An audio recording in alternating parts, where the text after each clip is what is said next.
Hey everyone, welcome to another episode of High Energy Keto Girl, and today's guest is Dr. Diva Nagula. He is the author of the book From Doctor to Patient, Healing Cancer Through Mind, Body, and Spirit. Dr. Nagula tells his readers about the diagnosis that compelled him to take a hard look at his own life and choices, all the way back to a very young age, and the long journey to not only beating cancer, but reinventing himself and his relationship to the people, work, and the world around him for the better. Isn't that what we all want? Well, let's go and say hello to Dr. Diva. Hey everyone, welcome to High Energy Keto Girl, a podcast helping women to age stronger because it is never too late to get fit, be strong, and feel sexy. I'm your host, Tracy Gluhite, health coach and personal trainer and founder of highenergygirl.com. Each week, we will either have a guest interview, which will provide you encouragement or an actionable tip to help you age stronger, or I will do a solo episode. Please also join our awesome Facebook group called High Energy Girls, and I'm looking forward to see you on the inside of that group and hope you enjoy today's show. Create Whole Body Wellness, a powerful new advancement in energy medicine. Increase your energy, empower your life. I am super excited to announce that I am now a Bioenergetics Practitioner. And many people are like, well, what is bioenergetics? So imagine that our body is controlled by our energy field, and these fields get distortions and blockages, which create physical and emotional symptoms. So how do we get energy blockages? From stress, toxins, EMFs, emotional traumas, physical scars, and physical traumas. All you need to do is decode the human body field to get to the root cause and restore your energy for life.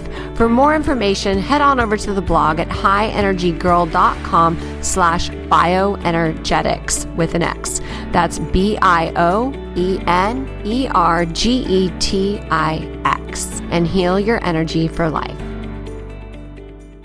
Hey Diva, thanks so much for coming on the show today. Thanks so much for having me. I appreciate it. Well, you are up to some amazing things, and I cannot wait for the listeners to hear all about it. So why don't you start off by telling them a little bit about you? Yeah, so my name is Dr. Diva Nagula, and I am a board-certified physician, and I actually am board-certified in physical medicine and rehabilitation and pain management. So I ended up finishing my training at Emory University, and after that, I had my first job as a pain management doctor in Georgia. And my first job didn't go very well. I had some issues with the boss, and we didn't get along. And unfortunately, it led to us separating. And about 9 months after I started, I left the practice. And it wasn't the best of falling outs, but it really made me very driven to succeed because I really wanted to do a good job in treating patients and also run a business.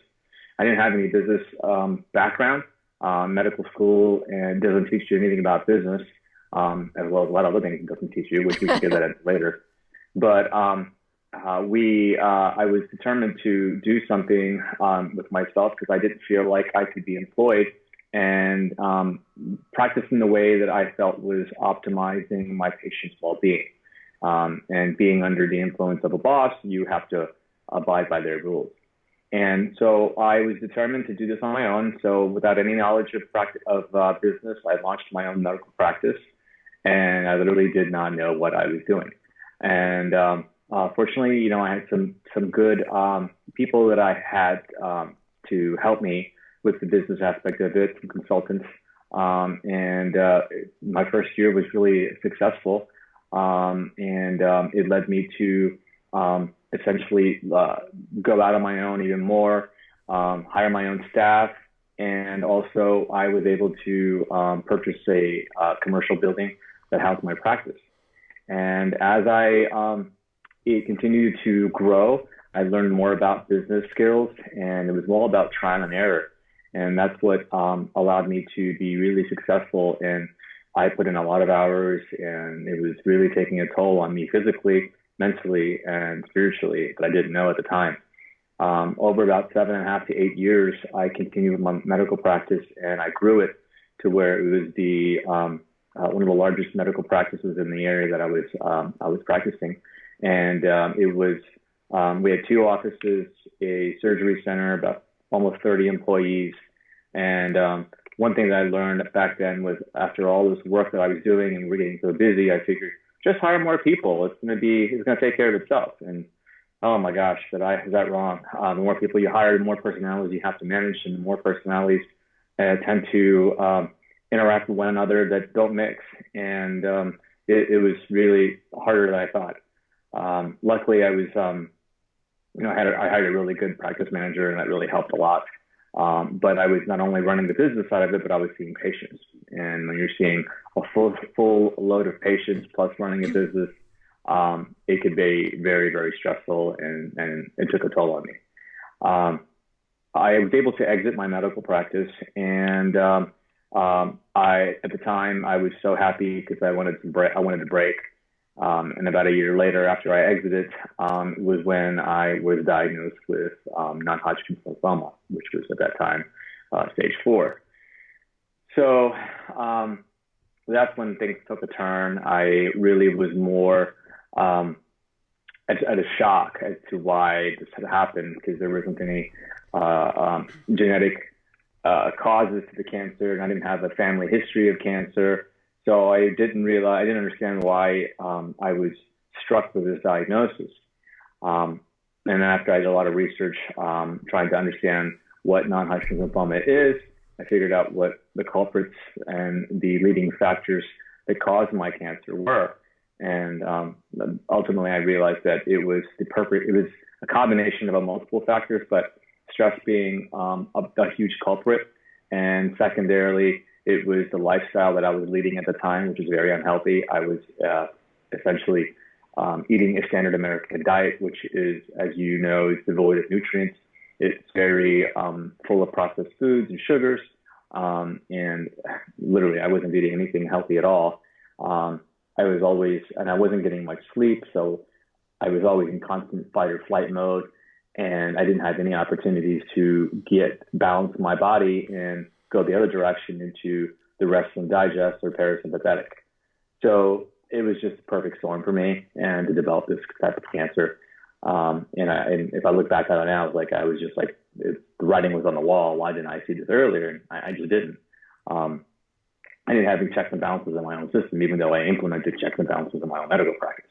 You'd think you'd learn, right? But anyway, so I went through the process of what was called watch and wait, which is a period of time where you can undergo this specific diagnosis of non-Hodgkin lymphoma, where you could wait it out a little bit to see if it would regress on its own or if it would accelerate. And I was thinking to myself, this is a great opportunity to really take the bull by its horns and fight it. And so I did everything I could. I did a lot of research. I did a lot of introspection. I was also, at the time, I got into an integrative medical fellowship under Dr. Andrew Weil at University of Arizona. So I was using the tenets of what I was learning to help heal myself. And a lot of it was nutrition-based. A lot of it was supplement-based strategies to help heal. And in addition, I also learned about the mind-body connection and how to employ mindfulness techniques to help heal. So I put this into place, and I was really positive that this was going to work, because I figured this is what was meant to happen for me, to flip this around and to also heal myself and then help heal others in this manner too. Unfortunately, there was a time about 6 months into it, I started to have really bad back pain. And it was around the time where the doctors wanted me to get a recheck in terms of a new PET scan, a new CAT scan, and all this stuff to see the progression of my initial cancer diagnosis. And at the time, I was like, yeah, it's a good idea. Let's go ahead and step it up. And unfortunately, when they got the results, it really revealed that I had a marked aggression and growth of my cancer. So the pain that I was experiencing was secondary to the infiltration of the tumors in my kidney into my ureter, and it accelerated. So before the cancers were essentially my lymph nodes. The lymph nodes are just areas around your body. It's part of the lymphatic system, which helps filtrate a lot of these toxic substances. It filters out your blood of toxins, and it also is where your immune system typically lies and helps to fight viruses and bacterial infections. It's also where inflammation can also take place. And if there's anything that's going on in the lymphatic system where you're fighting in a bug or virus, or there's an immune reaction, your lymph nodes will actually enlarge. And so typically the size of the lymph nodes are like 1 to 3 millimeters. And in my case, because the lymph nodes were tumorous or cancerous, they were like 1 centimeter. But when I was at the end of my watch and wait, it had actually accelerated to like 3 to 4 centimeters, and you couldn't even make out the lymph nodes individually anymore. It just grew into this huge mass that was just unidentifiable, and it was causing a lot of rigidity in my abdomen. So I just thought that my gut and my belly was just really like distended, but it turned out that it was the lymph nodes that was just pushing up against all of the abdominal contents and causing my muscles and my stomach wall to be really rigid. And that's when it was like, yeah, we need to go get chemo done yesterday. So I went ahead and started chemotherapy. And that was, they wanted me to do 6 months of chemotherapy. The chemotherapy that was specific to me was one agent called bendamustine, which is a chemotherapy agent, which is a full day infusion. And then the next day was the immunotherapy, which was Rituxan, which was a half a day infusion. So it's a day and a half of infusions once a month for 6 months. And each infusion was tolerated okay, but it was the cumulative effect over time that took a toll on my body. I really remember that it took a toll so bad that at some point around my 3rd month or so, I had walked from my front door of my house to the mailbox, 25 feet or whatever. And I literally got to the mailbox to get the mail, and I could not like turn around and get back and, in one stride. I mean, I was so out of breath, and I literally had to I was panting, and I had to stop for 5 to 10 minutes to catch my breath so I could get back and walk towards the front door of the house. That's how bad it had gotten. And I had actually, because I was so inactive, I'd put on weight. My mental state was actually bad too, because I'd given up. I'd fought so hard during this watch and wait period. I literally had just given up hope. I gave up physically, I gave up mentally, emotionally, spiritually. I was mad at God. I was mad at everyone in the world. I was mad at I was taking it out on everybody. I was pushing everybody away, and it was definitely taking a toll on me. I didn't want any help. I just gave up, and I didn't take care of my body anymore. So I put on some weight. I was gaining fat. This is not a chemo regimen where you lose your hair and where you lose weight. In fact, for me, I didn't have much of a loss of appetite. I was just eating crap, which is not really good when you're trying to when your body's going through chemotherapy. You need some support. All around support. You need physical support, you need like nutrient support, you need emotional support, you need mental support, spiritual support, none of that, which I had engaged in at the time. As the months got on, my ex-wife and I had some issues where we weren't getting along, and she and I separated and ended up getting a divorce, and she kind of left while I was going through chemo. So that was another mental toll that was had taken place on me. And after my 5th month of chemo, they said that my blood levels, my immune system was so compromised that I couldn't enroll, or I couldn't engage in another month of chemotherapy. So they stopped at 5 treatments. And they felt that if I had gone to the 6th treatment, I probably would have died, because my immune system would have been so compromised that I would have most likely gotten a simple infection, a common cold, and it would have just, my immune system would not have been able to handle it, and it would have probably led me to ultimately a slow death. So we stopped. Fortunately, they did repeat scans and everything around that time, and they declared me in remission because everything was back to normal. They couldn't detect it, the cancer in my system, so that was good. But as a result, I was really weak, really compromised in all aspects of my life. And so really at that point, I was at the bottom of the barrel, if you will, or bottom of the hole. And I had no willpower, and after all what I'd been through.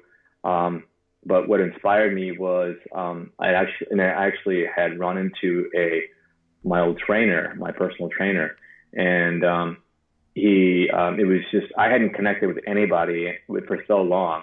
I was by myself with my own thoughts, and you really didn't have any human connection. And I'd been so devoid of community that when I ran into him, it was like, wow, a connection, a friend of mine that, that I was able to communicate with. And he and I chatted, and he's like, do you want to start getting back into working out? I can help out, and get you back to where you were. And I was like, heck yeah, this is what I need. And so, I proceeded to start working out again, building up my strength, building up my physical body.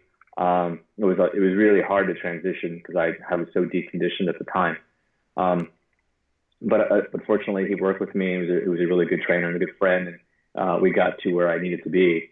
So then, because of the endorphins that was in my system, it kind of pulled me out of the depression.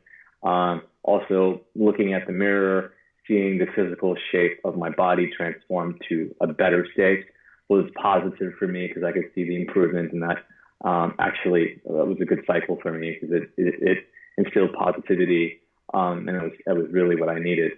I didn't realize at the time that I started to really feel that this is my moment where I needed to get myself out of the hole that I had put myself in for so long. And I was starting to see myself climb out of it. And as I was climbing out of it, there was hope, there was light at the end, above the hole that I could see, and I was trying to climb towards it. And I started to feel that I needed to make a move for myself. So I left the area that I was living at the time. I was in sunny Florida, and I decided to come back home to the DC area. And it was here, it took me a few years to really find myself, and I'm still searching for who I am and what my purpose is. I know more now, but what I realized was that I needed to get my story out there, because I feel it would help a lot of people, not only people who are suffering from cancer, but people who need some kind of a boost, an emotional boost, mental boost, physical boost, to attain some sort of well-being. And that's when I started to write my book. And as I was writing my book, it was basically a little bit about the story I just chatted about the last 10 minutes or so. However, what I realized was that there was a huge missing component. Physically, I was doing better, and that was what my concentration was on physical improvement by eating better, taking supplements, working out and exercising, which also had a secondary impact on my mental state. But what I was lacking was spirituality, and I neglected any spirituality in my life.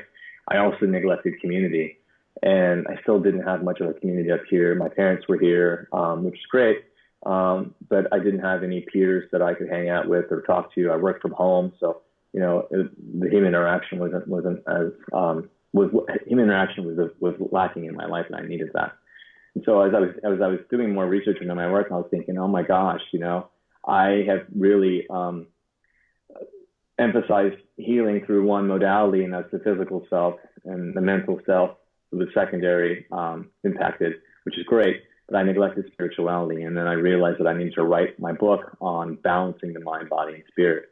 And that's how I came up with the title, From Doctor to Patient, Healing Cancer Through Mind, Body, and Spirit. And I have, the last year and some change now, I've really been putting an emphasis on my spiritual growth. And I think that has been the reason why I've accelerated in my progress as a human being.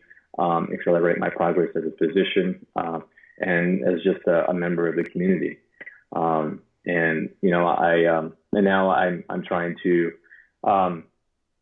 do podcasts, get on people's podcasts, just to really get the energetic message out there that we really need to come together and help each other in the spiritual sense for healing purposes.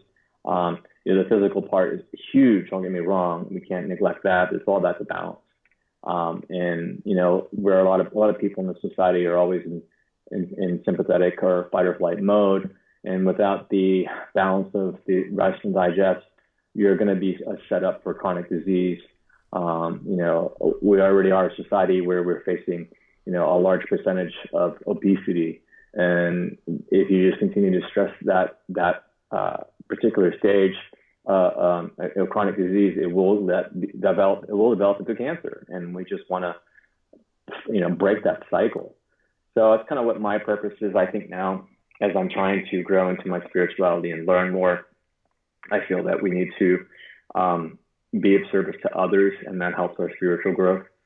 I also feel there's a huge impact that we have as healthcare practitioners, or just in general people that are in the wellness community, to really teach people about the importance of diet, and the importance of exercise, and the importance of other healing modalities that are out there, and really emphasize how we need to have both Western medicine and Eastern medicine in our lives.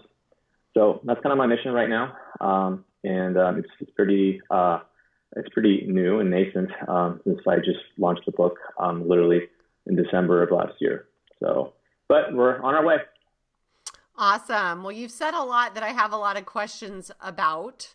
So I think what I'd like to start with, honestly, is the spirituality component.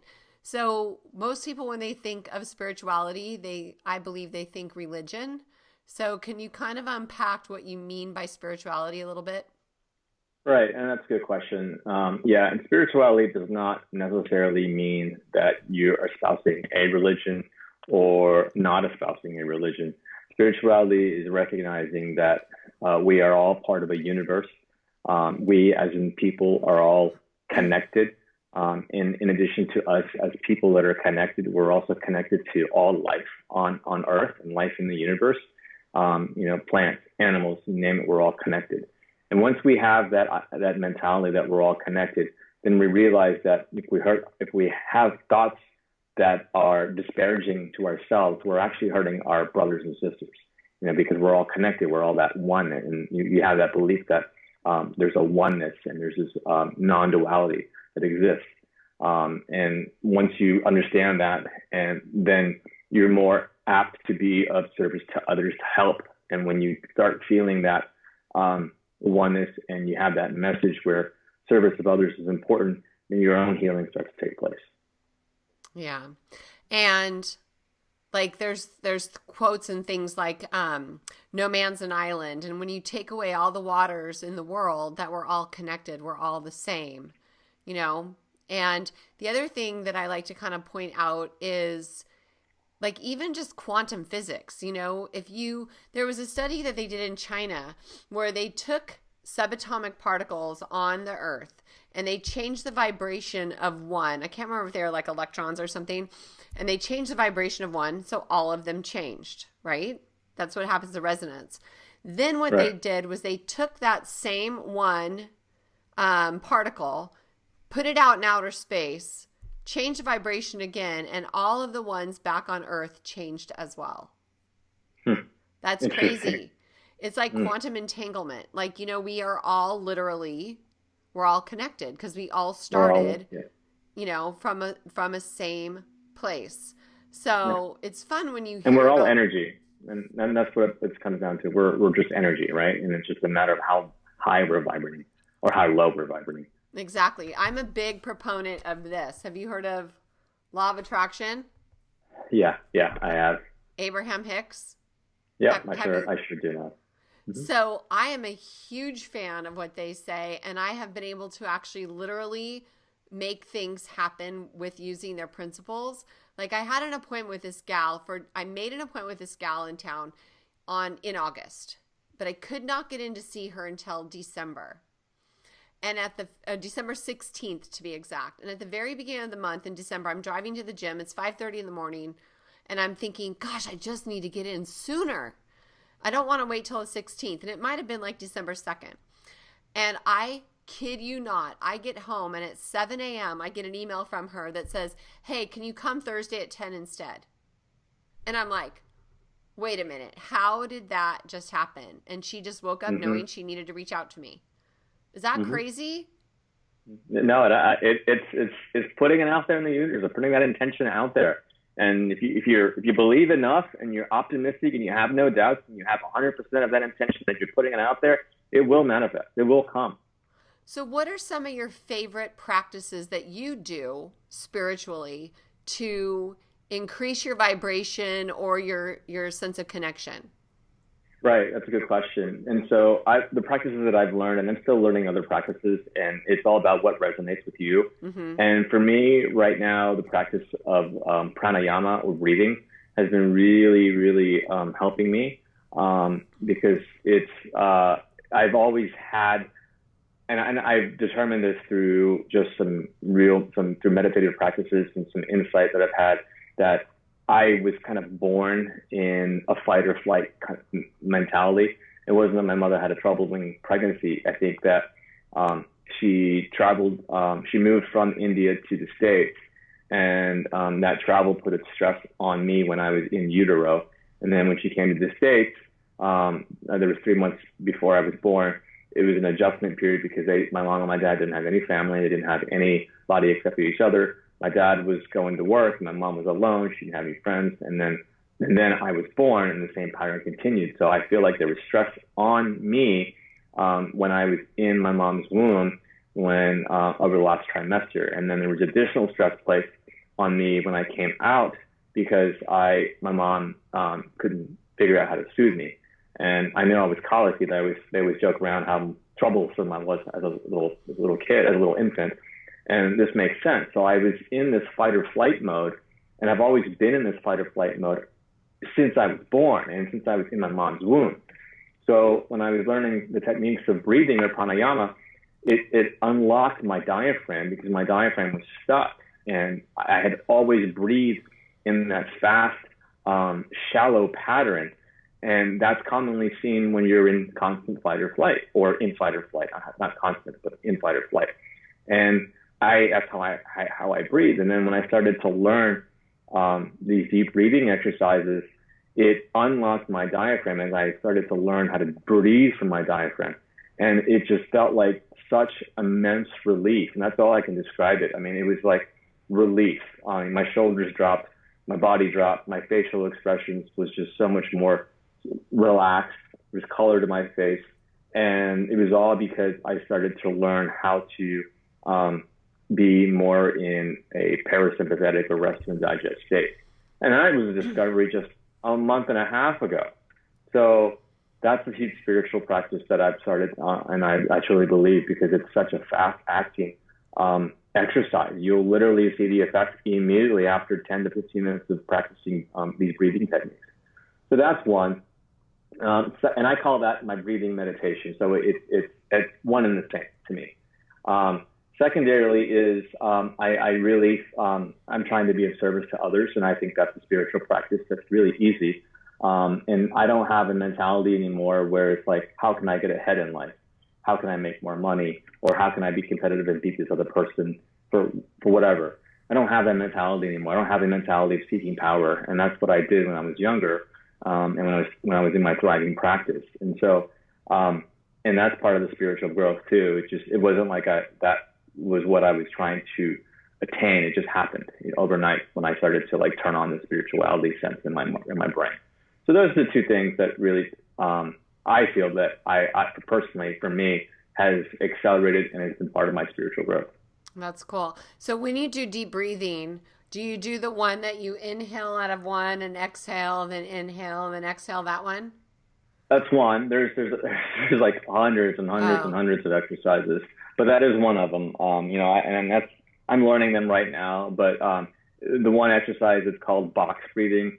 And if I'm not mistaken, let me just think about it for 2 seconds. What we do is you want to maintain equal breath going inhale and equal on the exhale. So if you inhale 5 or inhale 6, you want to exhale on a count of 5 or 6. So in box breathing, you inhale 5 or 6, and then you hold for 5 or 6. Then you exhale for 5 or 6. And then you don't do anything at the end of the exhale for 5 or 6, whatever your count is. And then you start that process again. Right, yeah. And that's called box breathing. And that was really, it really shut my mind off, because my mind's always very ruminating. And when you're breathing and you give your mind something to do, it prevents your mind from wandering. And so it was a trick that I had to play with myself. So I would count to 6 in the inhale, then I would hold for 6, but I would count backwards. And then when I exhale, I would count from 1 to 6. And then when I would hold my breath at the end of the exhale, it would be backwards from 6 to 1. So it would give my mind a task to do while I was trying to do these breathing exercises. So it did 2 things. It really allowed me to go into parasympathetic with the breathing, and it shut my mind down. And that's what I needed for me to be really in a more calm mindset and shut off that fight or flight. Yeah, that's good. I love breathing exercises. I teach yoga. So I'm always doing different type of breathing at the beginning and end of class. That's cool. Okay, so that's your spirituality component. You talked about 2 others. Let's go body. So tell me now that you know that you got sick because of the stress and because of eating the standard American diet. How do you eat now? Like, what does a typical day in your diet look like? Right. So I think I'm a little bit more of the extreme. That's my personality. I'm a perfectionist, but you don't have to be. I mean, if you really, if anything, if you're to like change your diet where you eliminate processed foods and sugars, you're like 3/4 of the way. But for me specifically, this is what I do. I mean, I eat everything organic. I don't eat anything that's processed anymore. I mean, there might be something a day or two here. I mean, a day of the week where you just have to, because it's part of life, and you're in society where there's nothing but processed foods all around you. And so you have to, if you're hungry, you have to feed yourself, right? So, but for the most part, I eat non-GMO, organic. I really curtailed my alcohol drinking, because not only does that reduce your vibration, it also carries in extra calories and sugar that's not really useful for your body. I also, right now I'm going through this 2-month period where I'm eliminating a lot of potential toxin foods. And I'm going through this detox where I'm not eating any meat, I'm not eating any gluten, I'm not eating any dairy, and I'm not eating any sugars or drinking any alcohol. So I'm really cleaning my body up. And that's just something that I wanted to do for myself. I don't think anyone has to go through that extreme. But what I did do, and I would advise everyone to do, is at some point go get a food sensitivity test. And I think it's really important, because everyone has different triggers that increases their inflammation. And if you get a food sensitivity test, you'll be surprised to see what foods trigger an immune response. And these foods are something that you've been eating every single day. And you may not know that it's causing an immune response because you're not seeing your immune system from the inside, and you're not feeling anything from the outside, or you don't think you are, because everything from day to day is the same. But the slow changes of your inflamed system creeps up, and you don't know how bad it really is until you start taking blood work and examining your inflammatory markers. But with the inflammation is food sensitivity is really important. And I was one thing that I used to really enjoy was I used to love drinking scotch, and I found out through my food sensitivity test was that I was highly sensitive to malt and barley. And I was like, no wonder I feel so horrible after drinking a few glasses of scotch, because I was allergic to it or sensitive to it. So I don't put that in my system anymore. If I do, I know I'm going to pay for it for the next day and days after. So that's one thing that I would really suggest people to do. And again, you might find that reducing gluten and reducing dairy might make you feel better, because as we get older, these types of substances and proteins can become harmful to our bodies. And when we're living in an inflammatory lifestyle, certain things that were previously able to tolerate and reduce its toxic effect can now be something that's intolerable. So, we're like, oh, I used to drink milk all the time when I was a kid. I eat cereal every day. And I'm sure I could still continue to do that. But no, your body feels bloated. You start getting swollen joints and aches because of the inflammatory response of these types of foods that you're putting in your body. So those are the couple things. And then exercise is huge. What I've recently learned about exercise is that we, as a society, we tend to move in the forward direction, right? So we have muscles in the front of our body as well as our posterior part of our body. And we don't address anything on the posterior side, so we have a huge imbalance in our body. Sometimes we're sitting all the time, and that causes a lot of stress, and that causes a lot of weakness on the opposing muscles. So we really need to rework and balance our bodies so that we're not straining muscles that are put into too much stress, when we're in these specific positions all day, every day. The other thing is that we have to address our core strength. When we're sitting down for so long, we start slouching. And people who are nowadays, we're always sitting. Now we can do work from home and we're sitting 8 hours a day. We start to slouch and there's no core and we start losing our posture. And so it's really important to maintain our posture at all times of the day and exercise where we're addressing our deficits, our deficiencies. And so that's number one thing that I would recommend. And then obviously movement. You don't have to run a marathon, but I would recommend just doing some walking to burn some calories to start off with, and then slowly progressing to maybe some speed walking. Or I'm not a big proponent of running because I think it's, unless you're doing it on a low impact surface. But for the most part, people do a lot of running on the hard surfaces. And I think that just takes a toll on your body and your joints and your back. Everything gets really stressed when you're running on hard surfaces. So those are my two things to address, that address the physical component. Cool. Yeah, I'm in agreement with you on a lot of it. I actually teach something called Yogalates because I'm with you on the whole developing the posterior chain. And I feel like most of us need to just stretch our chest, strengthen our back, and open our hips and open our shoulders and strengthen our core. So that's kind of what that class is. It's more, just really about aligning yourself properly that way. Whenever I do bench press and stuff, my body isn't happy. My body's happier doing pull-ups, working the back. So that's cool. And then the last pillar of your protocol or your recommendations is mind. Am I right? Okay. Yeah. Tell us a little bit about that. And I think the mind, there's quite a few ways of addressing the mind. A lot of times, if you start doing the exercises and movement patterns that increase your flexibility, increase your strength, that actually produces endorphins in our bodies and our brains. And those are feel-good hormones and substances that kind of reduce depression patterns. And so that's really important.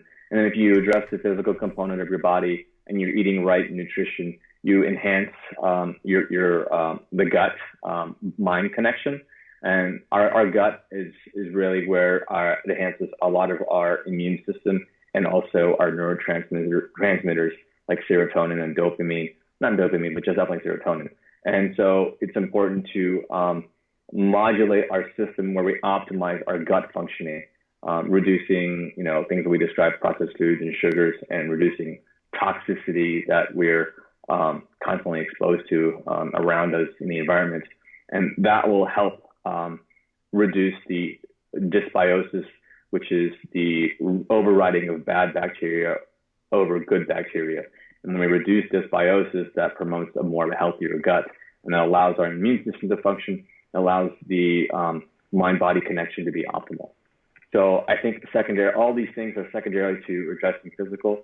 But if you really want to address the mental component of it, then that's where we start really looking at things like mindfulness-based exercises, mindfulness-based practices, where we're doing things like the breathing, meditating, things like you were talking about, yoga, when we're doing yoga, these postures and have like a deep emotional connection for us.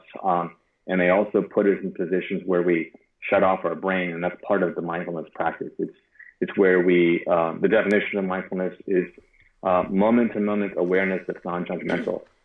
So if we're able to practice that, our mental state and as well as our spiritual state will be optimized. So it's really a connection of all three things. One impacts the other, but it's all about balancing it. Mm-hmm. I also think that, I live in California, right? It's a very, very hectic place in Silicon Valley. And what I think is important is multitasking used to be this thing, right? Like everybody was into multitasking. They thought they were getting more done and doing better. But I believe that it actually does worse in the end because you're not giving your full attention to anything when you're doing a little bit of everything.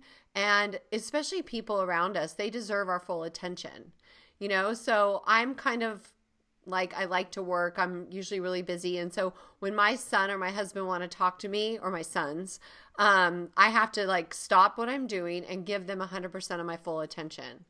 So that is another thing I think is important, is just doing one thing at a time with everything you've got and then do the next thing. And I do believe that when we practice that, we get more done, over the course of time. I totally agree. And not to mention if it's people that you're with, they can sense if you're with them in the moment. And there was this book that I read that I can't remember the name of the book, but it says that if you can give them, your undivided attention or the being in the moment with them, that's the biggest gift that you can give that person. Yeah, I like that. And it's true because like I hate it when you talk to somebody, you're like, oh gosh, hey, how you doing? Oh, I'm super busy. It's like, okay, like, oh, I guess you're too busy to talk to me. See you later. Yeah. Same thing. So exactly. How can they find your book, Diva? They can find my book on Amazon, and you can look on Amazon or Books A Million or Barnes & Noble online. And you can also find my book on my website from drtopatient.com. And there you'll have a list of my running podcasts as well as weekly blog posts that I post. And I heard that your first podcast was really amazing. Episode number 1. I heard that was a really good one. Yes, it was awesome. Yes, thank you for pointing that out. That was funny. I didn't even know that was there. And then I was looking up your podcast and I'm like, oh my goodness, there we go. So yeah, you're my first. So yes, thank you for that. Oh, you were my first. No, I'm just kidding. Well, and then, so your website's from drtopatient.com. Yeah, that's correct. And are you like on social media? Can people follow you like on Facebook or Instagram? We have a Facebook page. It's also called From Doctor to Patient. And, we put some wellness tips and posts up there, as well as links to my podcast as well. So it's a growing community, and we're trying to grow our community of wellness aficionados. And so my goal is to really educate people of various healing modalities that are Eastern and Western based, but that are something that most people are unfamiliar with, and that people seem to really enjoy and listen to the information that I'm providing. Awesome. That is fantastic. Well, I want to thank you again for coming on the show. It is just a pleasure talking to you, and I'm so happy that you were able to heal yourself from the horrible disease. I mean, cancer is awful. My dad's had it like 5 times, and, so really well done. Well, thanks for giving me the opportunity to share my story. I appreciate it. Okay, that was really fun. I just love talking to people about how they heal their body, especially when it comes to spirituality. So I really hope you enjoyed the show. If you know anyone that would make a great guest to share their personal journey or their expertise, please let me know at tracy@highenergygirl.com. So thank you for listening and make it a great day. This podcast contains the opinion and thoughts of its host and guests. It is intended to provide helpful and informative material on the subjects covered. All statements made on the podcast have not been evaluated by the FDA and are not intended to diagnose, treat, cure, or prevent disease. If the listener requires professional assistance or advice, please contact your personal medical doctor. Both host and guest specifically disclaim any responsibility for any liability, loss, or risk, personal or otherwise, which is incurred as a consequence directly or indirectly of the use and application of any of the contents of these episodes. Like I said, this is my opinion and I could be wrong.